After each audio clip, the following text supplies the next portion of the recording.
would be comfortable in. But anyways, winding down, what about if your partner watches pornography?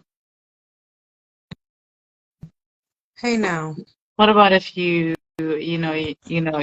you guys have been dating for a while, the relationship is going good and everything, and then, one day, you're at his place and, Hmm. maybe he goes to the bathroom or something and you stumble over something. Uh, How look. do you call it quits right there and then? Like, how do you um how do you have that conversation? I think it just depends. And let's say he has a collection. Oh, you said a collection. So this is a hobby. This is like a part of the routine. Serious. Is it a part of the routine or what's going on? I mean, first and foremost, It's not even a funny it's situation because not. It's it's not. not at But all. it's quite common. It's quite Hmm. common, and I Hmm. think look. Thank you for bringing it up. Thank you. But Hmm. it really is important to talk about it. It is a problem. It is a problem because I don't want to say the individual's name, but he was a criminal, and what stemmed one of the things that they found that he did on a regular basis was to partake in porn. So it Yeah, desensitizes you. It changes the pattern of your thinking, and it's not holy. So yeah. if you want a Should Christian relationship, if you want your Christians should yeah, Christians watch no, pornography? Should quit? no. Okay. It's not holy, it's not pure. Take it back to Hmm. Old Testament. It's not holy and it's not pure. Now, is that person, struggling with that? Definitely seek help and counseling. And if you think that he's a good husband, everybody's like, yes, the people that you trust, your spiritual father, your spiritual mom, people in the Lord have said yes. But that's something that you're going to have to walk alongside with him, that journey to support that person. Now, if you're like, it's not that serious, uh, check the deuces. Hmm. I mean, if you want to be friends, that's up to you. But it's not, it's not a good habit. It's just like overeating. What happens? It's just like when you drink too much. What happens? You're damaging yourself, Hmm. and that is really changing your brain pattern, and it's gonna make you numb to how to treat women, how to treat people. Period. Because you didn't Hmm. even talk about what type. Because there's all kinds of types, but it is not holy, and Hmm. it's not healthy. Yeah, I'm in agreement with that. Ephesians 5 verse 1 says to close, it says, therefore, be imitators of God as beloved children, So be imitators of God as his beloved children. Um, it's important for us, not only to call ourselves Christians, and this is a journey. We're all on this journey. We may not be at the same, on the same level or at the same um, place in the journey, but we're all on a journey. When you're going toward the Lord and you want a relationship with God, you're going to have to start cleaning things up. Naturally, it's like the closer you get to God, the more dirty you realize that you are. And getting cleaned is not something that just takes, a snap of a finger. It's removing one thing at a time, getting rid of one thing at a time. So to others, it may not look like, you are, inching toward the Lord. But if you know that's what you're trying to do, then you have to be conscious and intentional about everything that you're doing, including dating. Um, this is the reason why I thought it was, it's important for us to have this conversation today, is just to talk about, do you really even think about, as a Christian, are you thinking about kingdom partnership and really, thinking about the fact that the person who you partner up with can have an effect on your future, on your spiritual future? Because remember, when you come in contact with someone, it doesn't even have to be sexual contact. When you come in contact, you're exchanging there's a spiritual exchange. So even That's so friendships, good. yeah, even friendships, when you come around each other, you're feeding your spirit is feeding off of that person's spirit.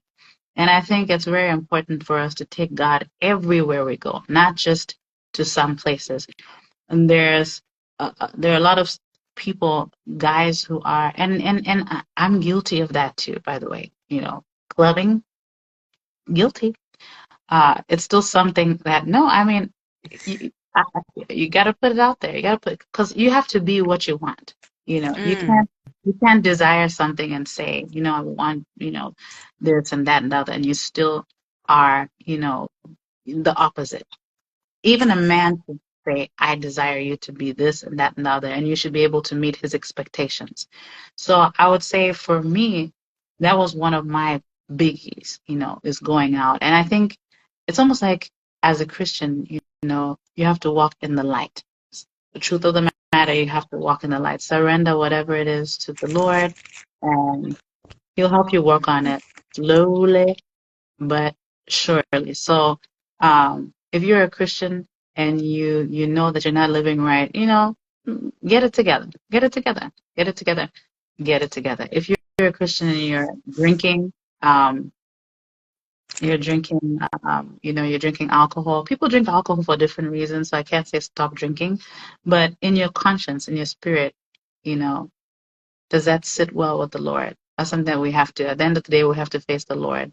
You know, that time is going to come where it all comes down to facing the Lord and Him really examining our lives.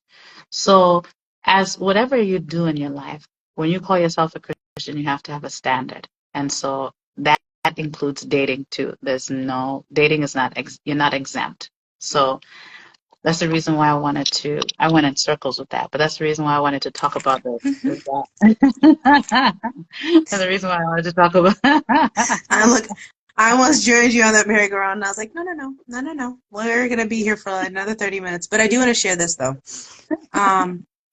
Philippians 4, verse 8 says, "Finally, brothers and sisters, whatever is true, whatever is noble, whatever is right, whatever is pure, whatever is lovely, whatever is admirable, if anything is excellent or praiseworthy, think about such things. What you have learned or received or heard from me or seen in me, put into practice, and the God of peace will be with you."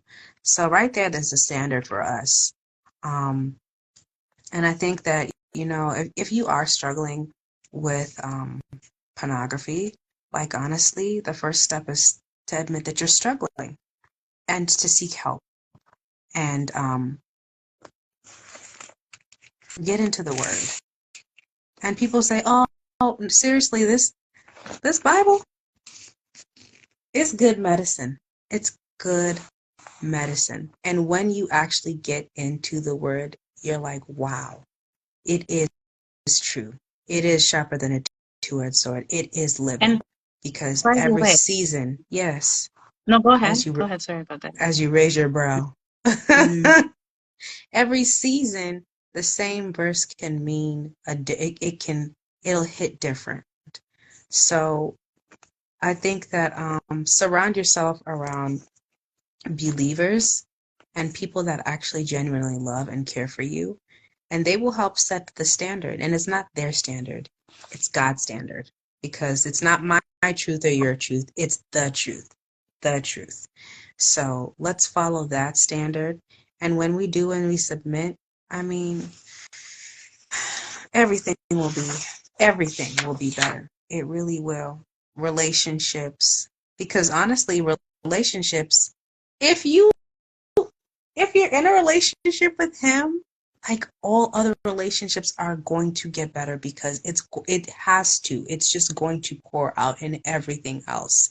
So I like what one John Peake, he said if you're having relationship problems, if you don't know how to love the Lord, how are you going to learn how to love someone else? That's true. Wow. He's the creator. He shows you who you are. And once you spend time with him continually, it's a long life journey. but then you too will be able to love someone excellently, and not in your own strength, but in the strength of the Holy Spirit. Okay, I'm sorry. I see you. No, that's not what I was saying. No, I was laughing at something else. And I was gonna say that's not. That's actually no. It's not what you were thinking. I wasn't thinking wrap it up. No, I was thinking I was okay with that. I was just gonna say about pornography. Listen, pornography, as you mentioned, desensitizes you from the sexual experience that God intended us to have. And of course, God intended us to have that sexual experience within, the realm of marriage, but a lot of us have already had that, those experiences. But when you watch pornography in particular, you're opening doors and portals to the demonic realm. So that's totally different. And even it's the same thing also goes with fornication as well, because obviously there's the soul ties, there's exchange, the physical exchange and everything in between. Even with alcohol, why do they call it wine and spirits? It is Yeah, straight yeah, up. yeah. As well as alcohol, but and I'm not excusing alcohol, but pornography in particular, guys, if you really look into the history of pornography, and if you really see what it's doing to people, damaging homes, damaging marriages,